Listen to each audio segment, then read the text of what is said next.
मातुरे सब लोक निहारी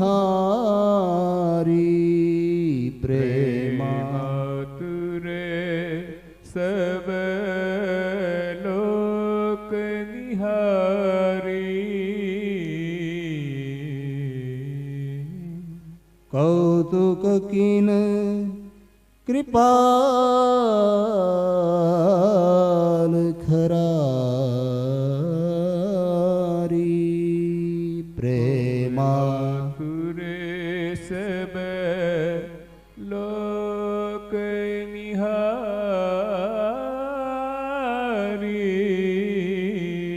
પ્રેમાતુર એ જ રીતે જગદીશ 16,108 રાણી અને જેટલા પણ યદુકુળના જે હતા યાદવો એ બધાને મળ્યા છે. દિવ્ય શંખનાદ થયો, જય ઘોષ થયો અને ભગવાને બધાને એક સાથે દર્શન આપ્યા છે અને દિવ્ય જય ઘોષ થયો. આકાશમાંથી એ વખતે દેવોએ પુષ્પ વૃષ્ટિ કરી છે. બોલે દ્વારિકાધીશ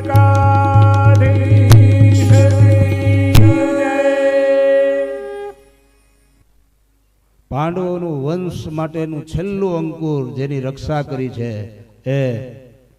એ કોણ? તો કે પરીક્ષિત મહારાજ. સમય જતા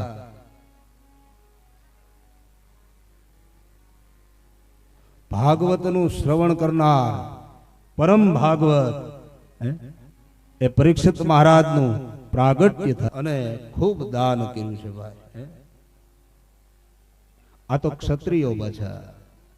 દાનના ઘણા બધા અવસરો હોય છે, ઘણા બધા અવસરો હોય છે. એમાંનો સૌથી અગત્યનો અવસર તો કે જ્યારે દીકરાનો જન્મ થાય,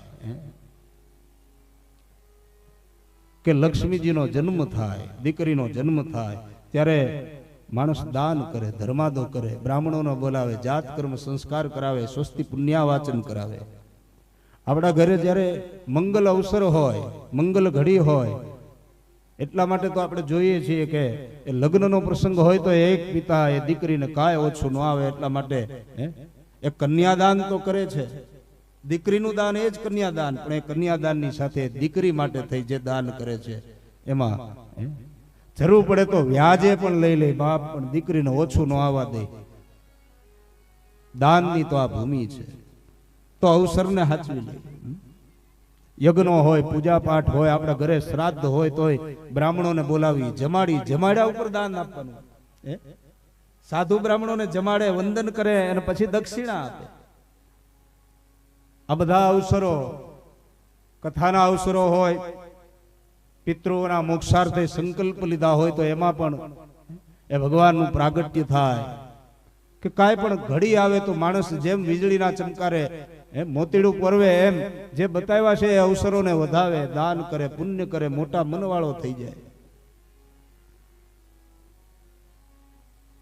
એ અવસરો હોય એ અવસરોમાં દાન કરે. અહીંયા આ અવસર મળ્યો છે, દાન કર્યું છે, જાત કર્મ સંસ્કાર કર્યા છે અને પછી બ્રાહ્મણોએ ફળકથન કર્યું છે. જે માંડવ્ય ઋષિના શાપથી દાસીપુત્ર બનીને આવ્યા છે એ છે વિદુરજી, જેમણે પોતાનું સમૃદ્ધિમાન ઘર છોડ્યું છે. 36 વર્ષ જેમણે ખુલ્લા પગે ચાલીને જાત્રા કરી છે, એનું આગમન થાય છે. આ સાંભળતા જ તરત શૌનકાદિક ઋષિઓ સૂતજીને પ્રશ્ન કરે છે કે સમૃદ્ધિમાન ઘર છોડ્યું શા માટે?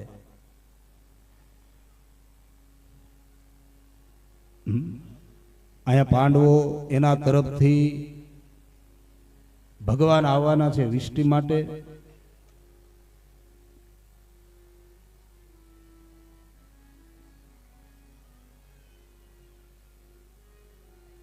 એમાં વિદુરજીની સલાહ લીધી. ત્યારે વિદુરજીએ એમ કીધું કે ધૃતરાષ્ટ્ર આ દુર્યોધન કહે છે એમ તમે કરોમાં. દુર્યોધન તો કળયુગનો અવતાર છે, એનું તમે કયું માનશો નહીં તો આ હસ્તિનાપુરની ગાદી વેર વિખેર થઈ જશે, લોકોનું જીવન વેર વિખેર થઈ જશે. દુર્યોધન એ કળયુગનો અવતાર છે આવું કહેલું.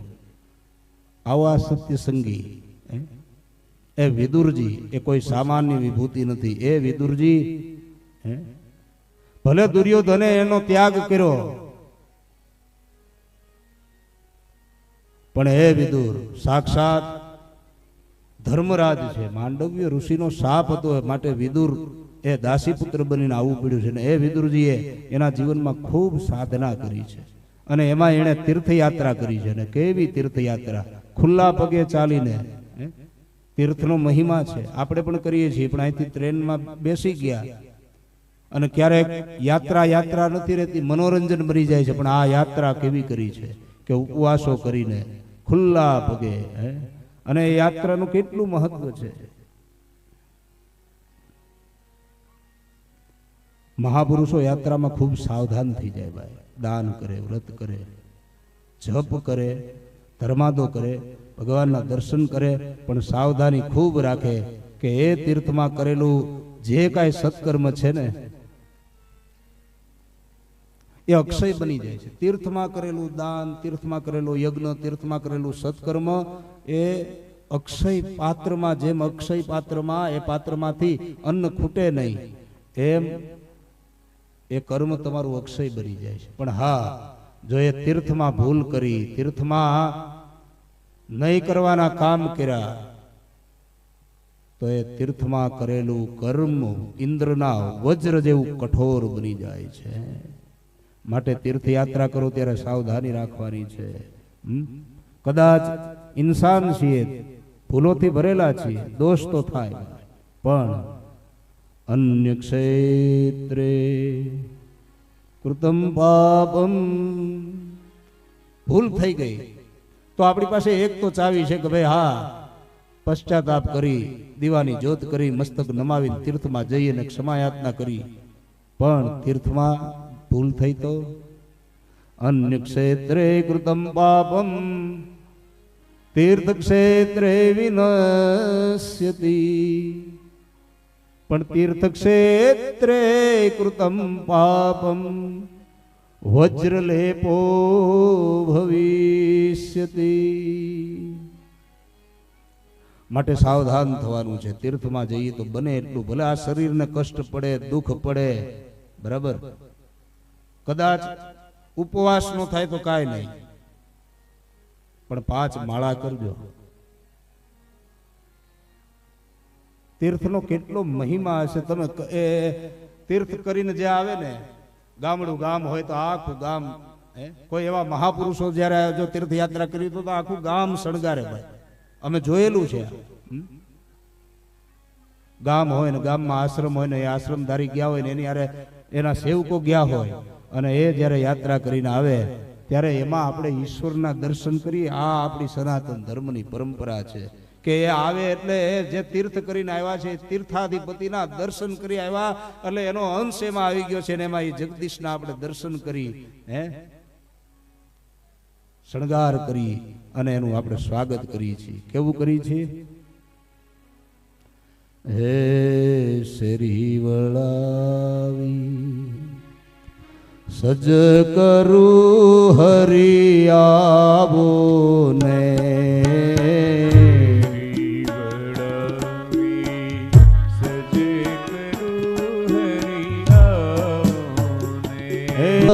ઘેરે આવો ને,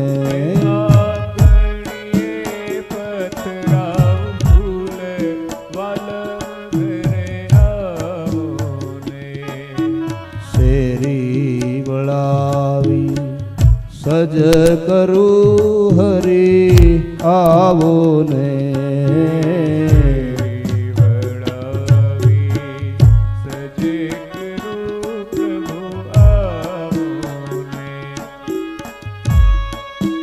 યાત્રા કરીને આવ્યા છે. અહીંયા ભગવાન દ્વારકાનાથ રથ ઉપર આરૂઢ થઈ અને આવ્યા છે વિષ્ટિ માટે. શકુનીના કહેવા પ્રમાણે બધી દુર્યોધને તૈયારી કરી છે કે આ દ્વારકાના નાથને પ્રસન્ન કરીને તો તારે દુઃખી નહીં થવું પડે. પ્રેમ નથી પણ દેખાડો કર્યો છે. આખું નગર હસ્તિનાપુર શણગાર્યું છે.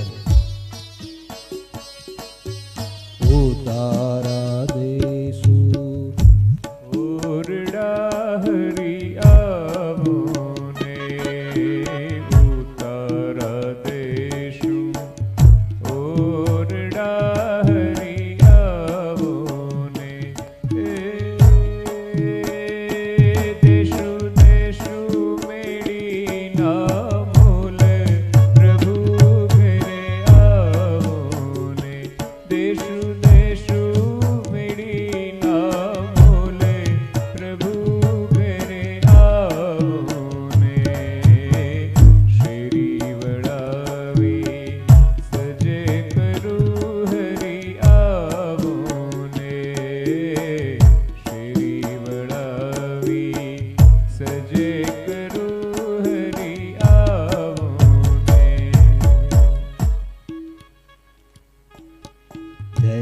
દિવ્ય જયઘોષ થાય છે, પુષ્પની વૃષ્ટિ થાય છે, જગતનો નાથ એને નિરખી નિરખી નિરખી ને હસ્તિનાપુર વાસીઓ જોઈ રહ્યા છે, પણ એમાં એક મંગલ એવું અસ્તિત્વ, એવું પાત્ર, એક માં સુલભા અને એક વિદુરજી નિરખી નિરખીને જુએ છે, હૃદયમાં ભાવ છે.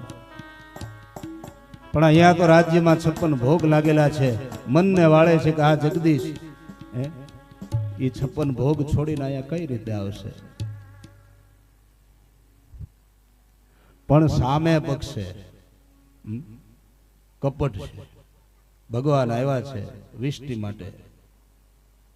છેલ્લે વિષ્ટિ તો શક્ય ન બની, છેલ્લે એમ કીધું 5 ગામ દે. કજિયાનું મોં કાળું, પણ દુર્યોધન કળયુગ જેવો, કળયુગનો અવતાર આપણે કહીએ છીએ ને એવો.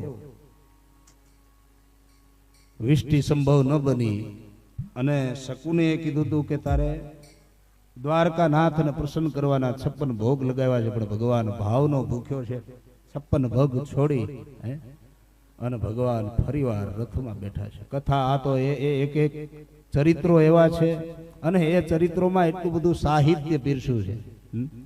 એ ભગવાન આમ ભૂખ લાગી છે, હવે કઈ તો કઈ વિદુરના ભાવની રથ ઉપર બેઠા છે ને ઉદ્ધવજી નિરખી નિરખી પ્રભુને જોવે છે. પ્રભુ હવે કાંઈક કરો કે હા, હવે આ 56 ભોગ તો ઠીક છે, પણ હવેનો ભોગ કે જેમાં આખું વિશ્વ તૃપ્ત થાય એવી માં મારે સુલભાનો ભોગ લેવાનો છે. એનું કેટલું સૌભાગ્ય હશે. તમે કલ્પના કરો કે જાદવ આવી, દ્વારકાનો નાથ આવી અને ન્યાય એ ઉભો રહી જાય, ખબર નથી, કૃપા કરી દીધી. વિદુર અને માં સુલભા તો અંદર છે, હૃદયનો ભાવ છે કે દ્વારકાનો નાથ જો આવે ને તો એકવાર એને ભોગ લગાવી દઉં, નિરખી નિરખીને એકવાર એના દર્શન કરી લઉં. પણ એનું કેટલું સૌભાગ્ય છે. સાકળ આપેલી છે, એનું કેટલું એ સૌભાગ્ય હશે, કેટલા સદભાગ્ય હશે કે દ્વારકાનો નાથ આવીને સાકળ ખોલે ને એમ કે કાકા ભૂખ લાગી છે. અને સુલભા દોડી પડે, ભાવાવેશમાં આવી જાય ને એ વખતે સુલભાના હાથમાં કેળું હતું. કેવો ભાવાવેશ હશે! ગર્ભ હાથમાં રહી ગયો, ફળ હાથમાં રહી ગયું, કેળાની છાલ આપી દીધી અને એ જગદીશ છાલ ખાઈ જાય. પ્રેમને જો વાચા હોત તો જગત જોગી બની જાત, પછી હલકી ને હિમાલય જાત, પછી ભગવા પહેરીને ભૂતરાત. આ પ્રેમની વાતો છે, આ ભાવની વાતો છે. અહીંયા સમયકાળ જતા ભગવાને વિષ્ટિ સંભવ નથી બની, માટે પુનઃ દ્વારકા તરફ પ્રયાણ કર્યું છે. વિદુરજીનું આગમન થયું છે અને હવે આ વિદુરજી પોતાના મોટા બાંધવ ભાઈ એનું મૃત્યુ, એનો છેવાડો સુધરે ને એટલે આજે આ જગતનો એક અનુજ બાંધવ પોતાના જ્યેષ્ઠ બાંધવને એટલે પોતાના મોટા ભાઈને જ્ઞાનોપદેશ કરે છે. આવીને વંદન કર્યા ભાઈ ભાભીને બંનેને. એમાં પોતાના માતા પિતાના દર્શન કર્યા છે કે તમે માની વિદાય અને પિતાની વિદાય પછી તમે મારા માટે મારા મા અને બાપ છો. પણ ભાઈ એક અનિર્ણય કરવું કે આવું ભીષણ યુદ્ધ થઈ ગયું, જે પાંડવો સાથે તમે અન્યાય કર્યો એ પાંડવો તમારી સેવા કરે, બહુ સારી વાત છે, પણ હવે જીવનનું કાંઈ નક્કી છે? જીવન ક્ષણ ભંગુર છે અને છતાંય તમારો મોહ કેમ છૂટતો નથી? જે ભીમને લાડુમાં ઝેર આપીને મરાવવાના પ્રયાસ કર્યા એના એ ભીમના હાથે તમને આ કોળિયા જમતા આમ શરમ નથી આવતી? ધૃતરાષ્ટ્ર અને મા ગાંધારી એની મુક્તિ માટે દિવ્ય જ્ઞાનોપદેશ આપ્યો છે. એની આસક્તિ છૂટે, એની માયા છૂટે એવો દિવ્ય જ્ઞાનોપદેશ થયો અને ધૃતરાષ્ટ્ર અને મા ગાંધારી આ જ્ઞાનને હૃદયસ્થ કરી અને હિમાલય તરફ પ્રયાણ કરે છે, જ્યાં મા ગંગાજી સપ્તમુખી બનીને વહી રહી છે. એના ધોધ નીચે આવીને સ્નાન કર્યું અને વિદુરજીએ આપેલું જે જ્ઞાન હતું એને હૃદયસ્થ કરી અને છેલ્લા અંતકાળ સુધી ધૃતરાષ્ટ્રજી અને મા ગાંધારી ઈશ્વરનું સ્મરણ કરે છે. અંતે આ શરીર શાંત થાય છે અને ઈશ્વરમાં એકાકાર થાય છે.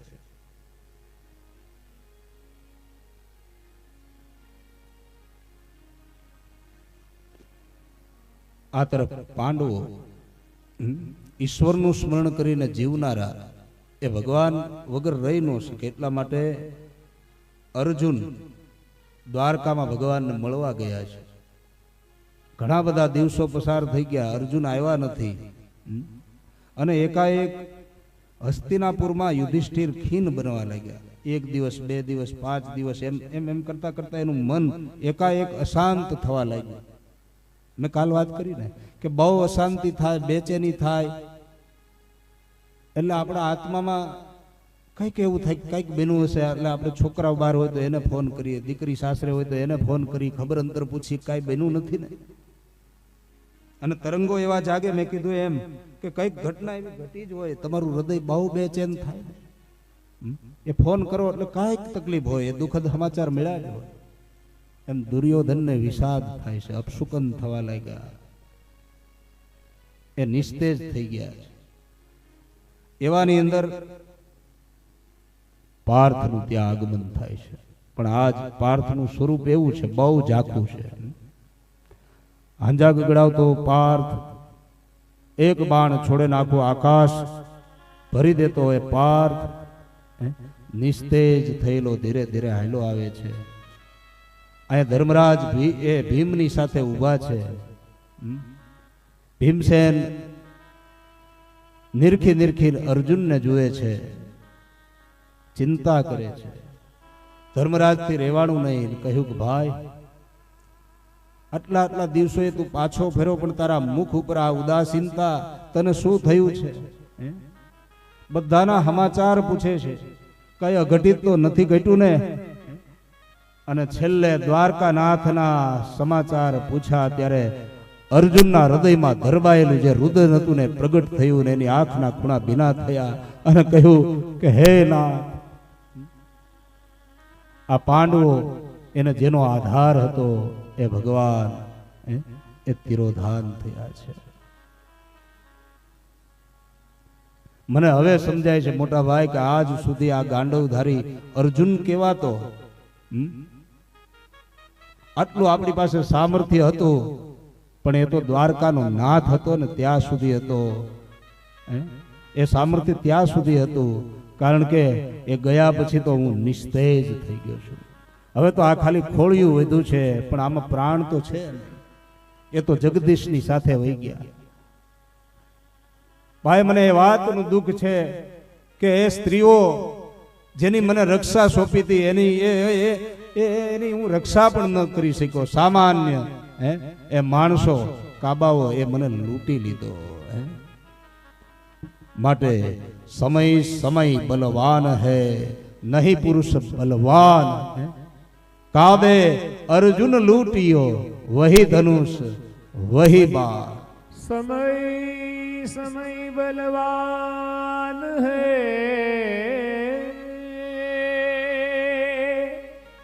नहीं मनुष्य बलवान.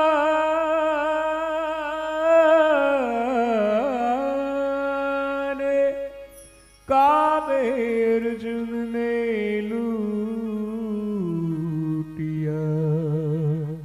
वही धनुष वही बाण. જય સોમનાથ, જય સિયારામ. અદ્ભુત ચરિત્રો જે આપણે શ્રવણ કર્યા. અંતે પાંડવો હિમાલય તરફ પ્રયાણ કરે છે. પરીક્ષિત ચક્રવર્તી સમ્રાટ બન્યા છે, એવું નીતિનું શાસન કરે છે. પ્રજા ખૂબ સુખી છે.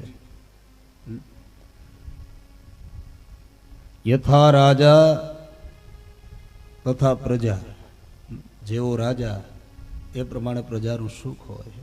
રાજા જો નીતિમત્તા વાળો હોય, સત્યપ્રિય હોય, ધર્મનિષ્ઠ હોય, તો એ આખો પ્રદેશ સુખી હોય. જે રાષ્ટ્રમાં, જે દેશમાં, જે ભૂમિમાં એક રાજવી અને એક મહાપુરુષ એ નિષ્ઠાવાળા હોય, ધર્મનિષ્ઠ હોય, તો એની આજુબાજુમાં વસતા નિવાસ કરતા દરેક લોકો એ સુખી હોય. આપણે કહીએ ને માગ્યો વરસાદ, એવું શાસન કર્યું. 7 દીપવાળી આ ધરામાં પરીક્ષિત મહારાજનું એવું શાસન થયું અને પ્રજા ખૂબ સુખી થઈ. એકવાર દિગ્વિજય માટે પરીક્ષિત મહારાજ નીકળ્યા છે અને રસ્તામાં એક ઘટના ઘટી છે. બળદ અને ગાય એ બંનેનો સંવાદ ચાલુ છે. આ ગાય એટલે સાક્ષાત મા પૃથ્વી, જેણે ગૌરીનું રૂપ લીધેલું છે.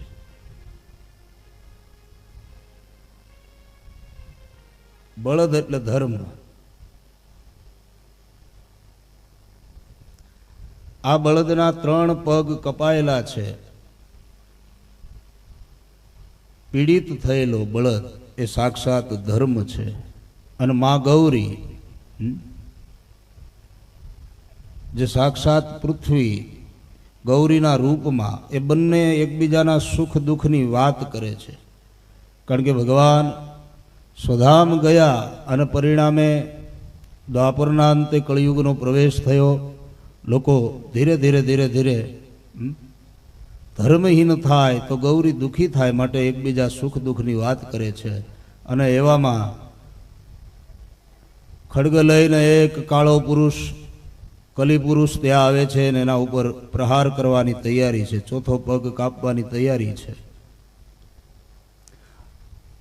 અને બરોબર એ જ વખતે દિગ્વિજયે નીકળેલા પરીક્ષિત આ દ્રશ્યને જુએ છે.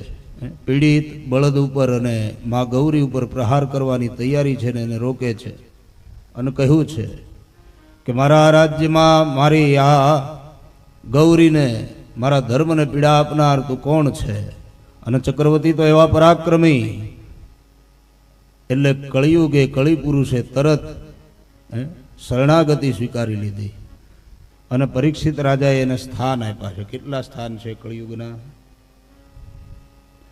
દ્યુતમ પાનમ સ્ત્રિયઃ સૂના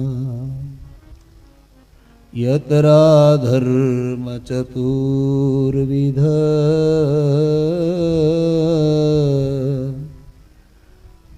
યતરા ધર્મ ચતુર્વિધ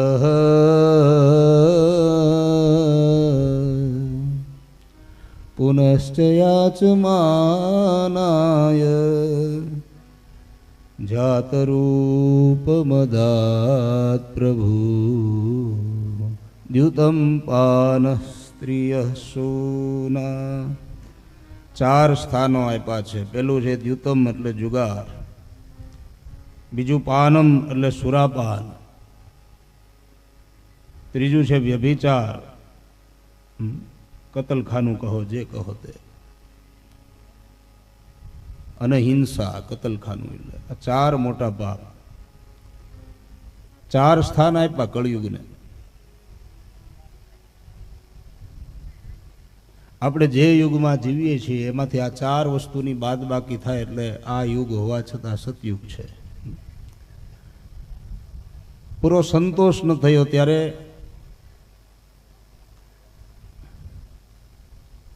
પુનશ્ચ યાચમાનાય,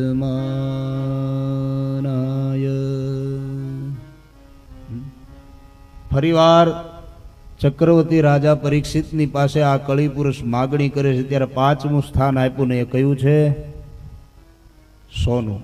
સોનામાં કળિયુગનો વાસ. 5 રહેવાના સ્થાન આપ્યા છે. એટલે એ સોનામાં કળિયુગનો વાસ, અનિતિમાં એનો વાસ.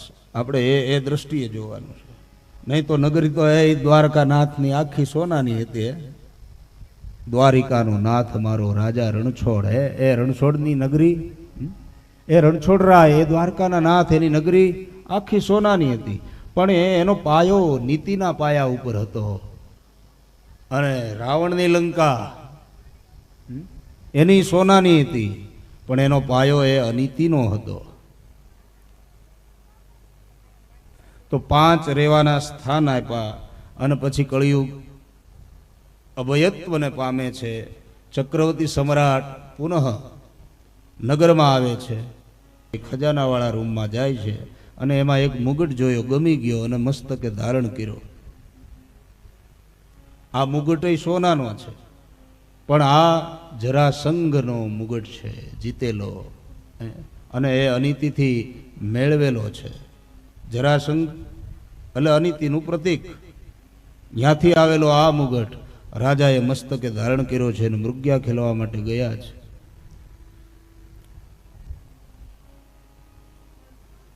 એક સાથે 12 સૂર્ય તપતા હોય ને જે તાપ હોય એવા તાપમાં રાજા અકળાયા છે અને વિશ્રાંતિ લેવા માટે એક ઋષિનો આશ્રમ છે, ત્યાં આવે છે.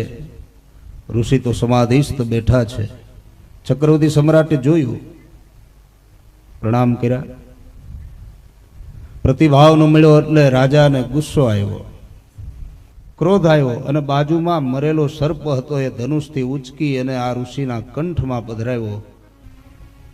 અહીંયા કૌશકી નદી માં ઋષિનું સંતાન સ્નાન કરે છે. સ્નાન કરીને આશ્રમે આવે છે. રાજા તો વિદાય થઈ ગયા છે, પણ પિતાજીના દર્શન કર્યા તો કંઠની અંદર મરેલો સર્પ પડ્યો છે. અને આ ઋષિ બાળક શૃંગી, એને દુઃખ થયું, એનું દિલ દુભાઈ ગયું કે મારા પિતાજી સમાજના કલ્યાણ માટે તપ કરે, સાધના કરે, અને છતાં એનું ઘોર અપમાન. કેટલી બ્રાહ્મણની તાકાત હોય! એ કૌશકી નદીનું જળ હાથમાં લીધું, નેત્રોલાલ ઘૂમ બિના શરીર કંપાયમાન થયું છે. અને જેમ હાથમાંથી બાણ છૂટી જાય અને બાણમાંથી તીર છૂટી જાય અને સામે પાર પહોંચી જાય, એમ મુખમાંથી વાણી છૂટી છે. શરીર કંપાયમાન છે, ક્રોધે ભરાયા છે અને બોલ્યા છે કે મારા પિતાના કંઠની અંદર જેણે પણ આ મરેલો સર્પ પધરાયો છે એનું આજથી 7મા દિવસે તક્ષક નાગ દ્વારા મૃત્યુ હશે.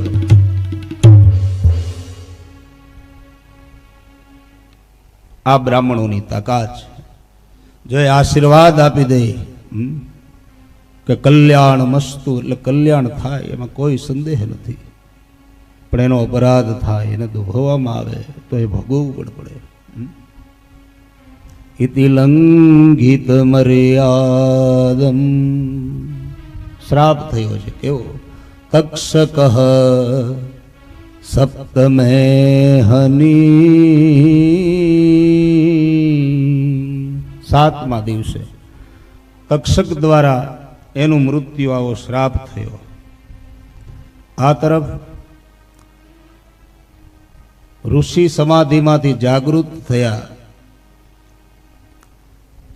પોતાના સંતાનથી એક શ્રાપ અપાઈ ગયો છે માટે દુઃખી થયા. કારણ કે જીવનમાં ક્યારેય ભૂલ ન કરે એવું પાત્ર પરીક્ષિત છે, અને એને આ શ્રાપ થઈ ગયો.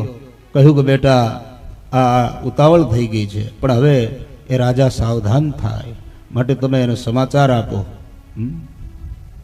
એવી જ રીતે અહીંયા પરીક્ષિત નગરમાં પધાર્યા, જ્યાં મુગટ ઉતાર્યો અને ત્યાં થયેલી ભૂલ એને દુઃખી કરે છે, એને વેદના આપે છે કે આહા, હું અને એક ઋષિનું અપમાન કરું, મારાથી ઋષિના કંઠની અંદર મરેલો સર્પ એ મેં પધરાવ્યો, આનો દંડ હે નાથ તમે મને આપો.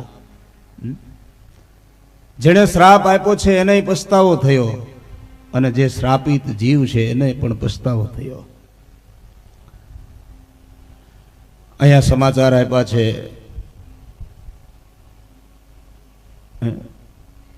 ઋષિએ જે આજ્ઞા કરી એ પ્રમાણે રાજાને સમાચાર આપ્યા કે તમે શ્રાપિત થયા છો, માટે હવે રાજા સાવધાન થયા અને તરત નિશ્ચય કર્યો, સંકલ્પ કર્યો કે હવે મારાથી આ રાજ્ય ન કરાય. રાજગાદી આપવાનો નિર્ણય કર્યો. પરીક્ષિત રાજાને ઈરાવતી સાથે લગ્ન થયા માટે 4 સંતાનો છે, અને એમાંથી જન્મે જઈને ગાદી સોંપી અને પોતે અનશન વ્રત લેવાનો સંકલ્પ કર્યો.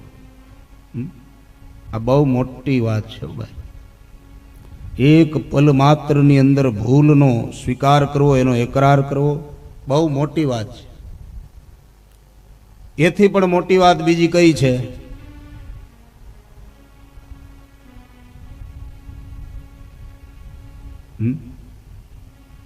કે માણસ જ્યારે ધારે ત્યારે છોડી શકે.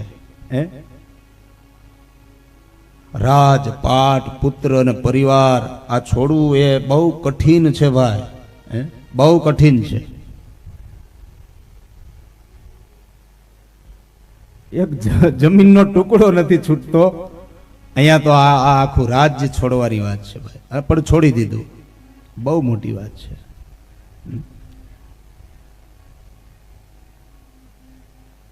વૈરાગી મહાપુરુષો છે ભાઈ, એના ચરિત્રો સાંભળીને તો એના 1,00,000માં ભાગનો વૈરાગ્ય આપણામાં આવે ને તો જીવનના ઘણા બધા સમાધાનો મને ને તમને મળી જાય. કારણ કે વૈરાગ્યના મૂળમાં, ત્યાગના મૂળમાં પ્રેમ છુપાયેલો છે. અને માનવ જાતનું ઘરેણું, અત્યારે કુટુંબો જે વિભાજિત થઈ રહ્યા છે એમાં પ્રેમ રૂપી વાત્સલ્યનું દાન એ ત્યાગ અને સમર્પણ કરી શકે છે.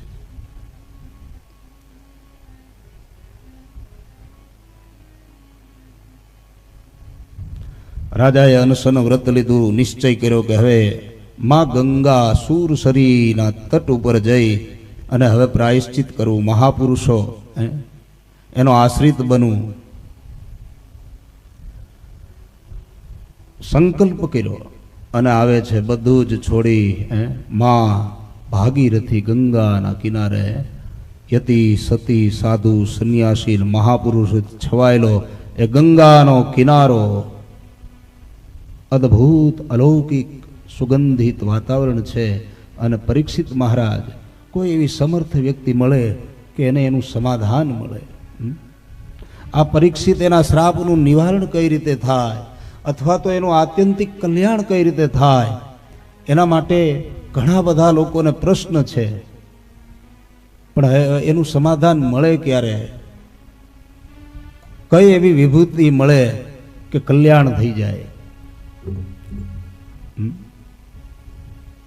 અહીંયા પરીક્ષિતની પાત્રતા થઈ છે, યોગ્યતા થઈ છે. યાદ રાખજો કે તમારી પાત્રતા થાય ને, યોગ્યતા થાય એટલે તમારે નારાયણને, મહાપુરુષોને કે સદગુરુ દેવને ગોતવા ન પડે, સામે ચાલીને આવે છે ભાઈ. બરાબર?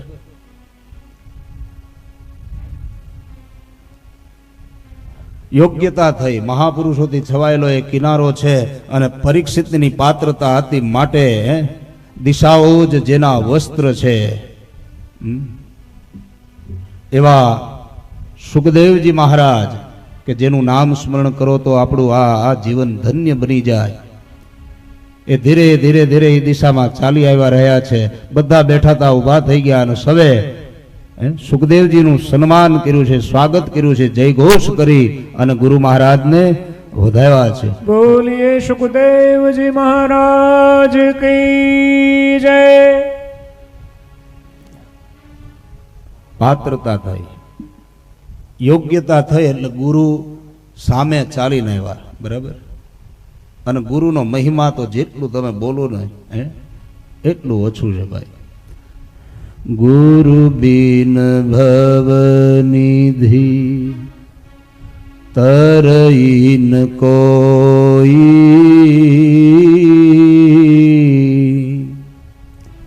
તરઈન કોઈ, જો વિરંચી શંકર સમ હોઈ, ગુરુ બિન ભવનિધિ,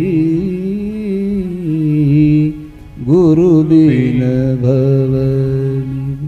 એ સદગુરુ એટલે સાક્ષાત ભગવાન પરમપિતા મહાદેવનું જે એક રૂપ છે ને, એટલા માટે આપણે એ સદગુરુમાં બ્રહ્માના દર્શન કરીએ, એ સદગુરુમાં નારાયણના દર્શન કરીએ છીએ, અને આપણે એ સદગુરુમાં મહાદેવના દર્શન કરીએ છીએ ને.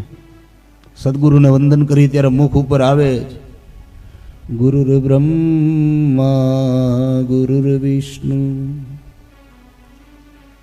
ગુરુર્દેવો મહેશ્વર,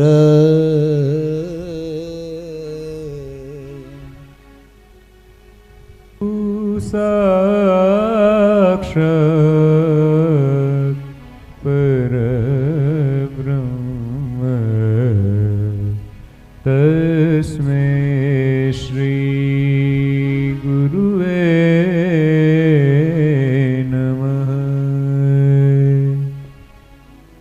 એક ગુરુ સાક્ષાત બ્રહ્મા છે ભાઈ. બ્રહ્માનું કામ કે તો સૃષ્ટિનું સર્જન કરવું.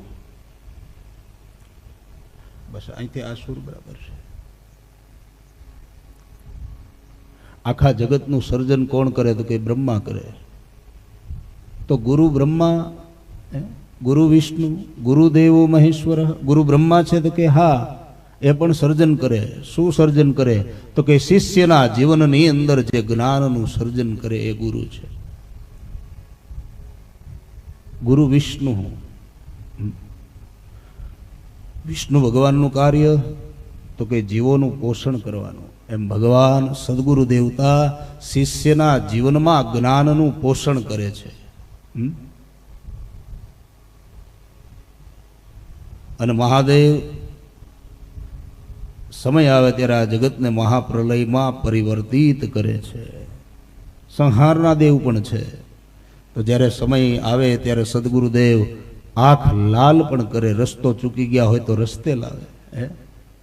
અવગુણો ઉપરનો એનો સંહાર હોય છે. માટે સદગુરુ મહારાજ એનો મહિમા અપાર છે.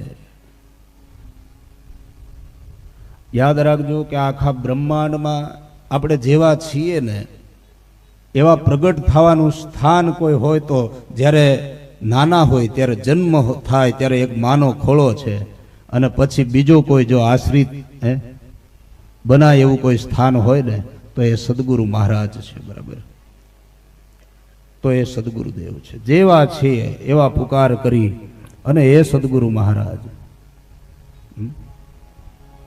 એની જ્યારે શરણાગતિ તમે સ્વીકારો,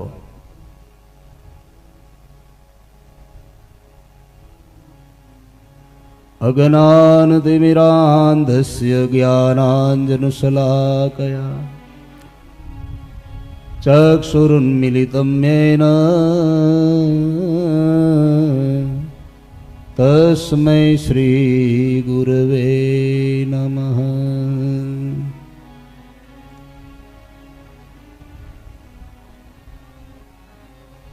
સદગુરુ મહારાજ શુક મહામુનિનો જમણો હાથ પરીક્ષિત રાજાની ઉપર પડ્યો અને પરીક્ષિત ધન્ય થઈ ગયા ભાઈ. પરીક્ષિત મહારાજના મુખમાંથી શબ્દો નીકળ્યા છે. પ્રણામ કરી, વંદન કરી, સત્કાર કરી અને કહ્યું છે કે મહારાજ, જેનું મૃત્યુ નજીક હોય એનું આત્યંતિક કલ્યાણ કઈ રીતે થાય એ બતાવો. એક તો માં ભાગીરથી ગંગાજીની ધારા વહે જ છે, પણ હવે શુક મહામુનિના મુખમાંથી ગંગાજી પ્રગટ થવાની તૈયારી છે. અને એમાં પહેલો શબ્દ નીકળ્યો છે કે વરિયાને સતે પ્રશ્ન.